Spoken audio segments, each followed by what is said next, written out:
I think we found a new face of the NBA, and that man is this guy right here, Anthony Edwards. Before we get on to the main part of the video, if you guys are new to the channel, subscribe. You upload more.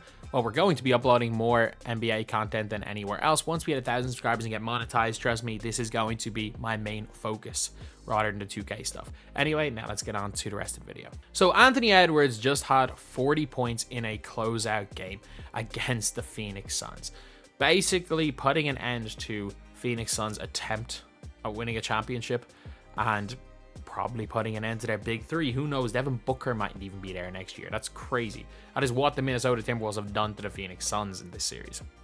They have swept them. They swept the Suns, who were probably favored in the series. And even though he had a bad game or two, still, Ant-Man with 40 last night, and it's crazy. He's young. This is Anthony Edwards' fourth year in the league. Did he step up as quickly as like a Luka?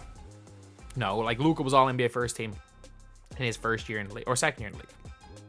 Is he going to be all NBA first team this year? No. Is he going to be all NBA first team next year? Maybe. Honestly, maybe.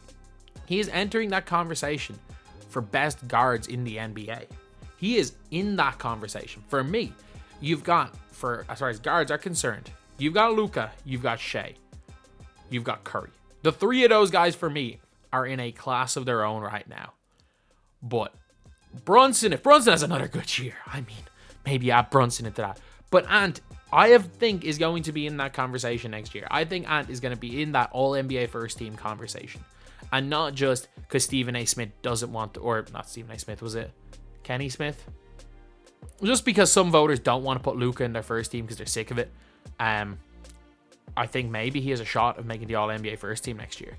And not only that, the reason why, for example, like a Luka or a Wemby, to be the face of the NBA is a little bit more than just being the best player. Like, as good as Kevin Durant was, I don't understand why he's being grouped in as far as popularity-wise with LeBron James and Steph Curry. LeBron James came into the NBA as the chosen one. LeBron James was good on the mic. He was exciting. He was marketable. Good guy. And did a lot of things outside of basketball. Was in non-stop in commercials. Had a signature shoe, I think, is maybe in his second year. I think he might have came into the league with one. I'm not sure if the Air Zoom generation was a LeBron signature shoe. If it was, he came into the league with one. Like, that type of hype was crazy. And then there's Steph Curry, who became probably the most popular basketball player since Michael Jordan for a period in the middle of the 2010s. Even more so than LeBron James. Them guys were the two faces of the league. Kevin Durant, you could argue, was a better player, and Steph Curry was never the face of the league, or even close to being a face of the league over Stephen Curry, just because of the way Steph played.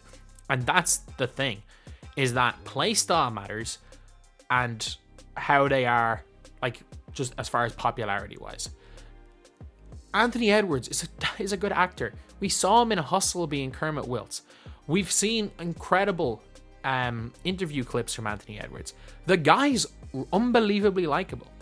Will he ever be an NBA MVP? Maybe. And to be the face of the NBA, you need to be in the conversation for best player. You don't need to be the best.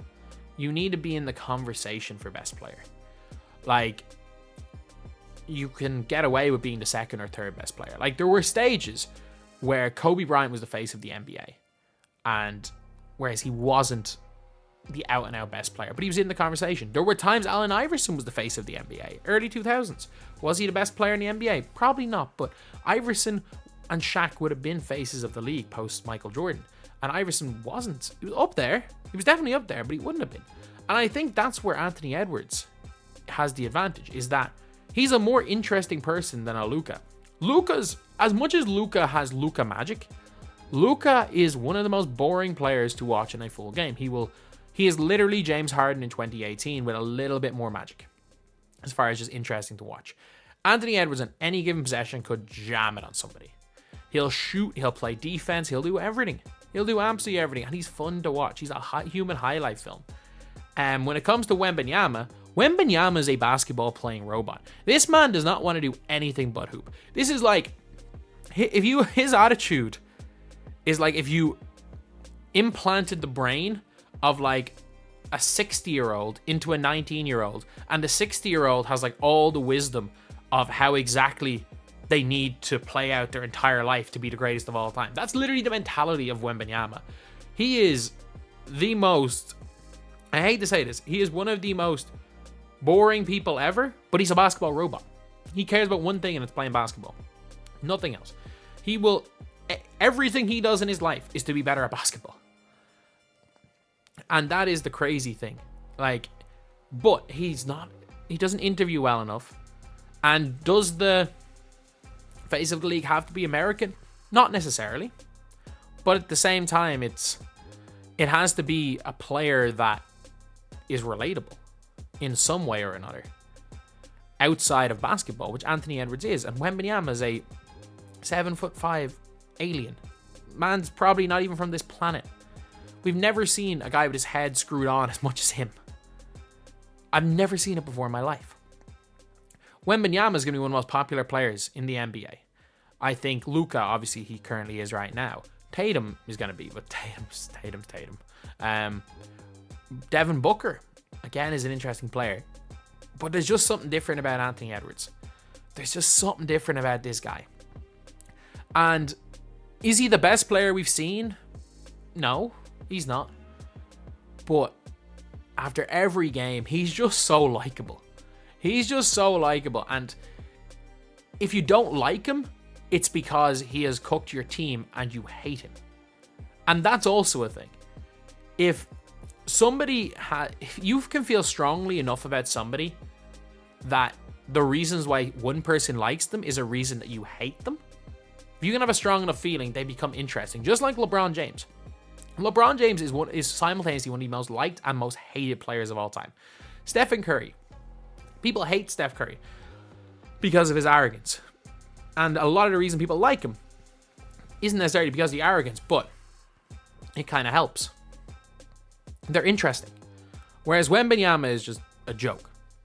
I don't think he's going to be face the NBA. Luka Doncic, at his best, is the most unstoppable player I think I've ever seen offensively.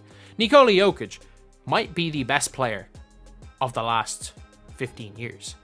What year is it? 2024? No, sorry. He might be the best player of the last 10 years.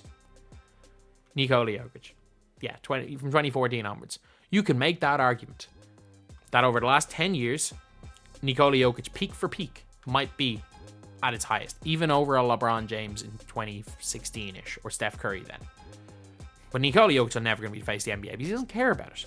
I don't think Wemby cares about it. I don't think Luka Doncic cares about it. Whereas Anthony Edwards, this man is balling out on the court, and the amount of stuff he's doing off the floor, and also not that relevant.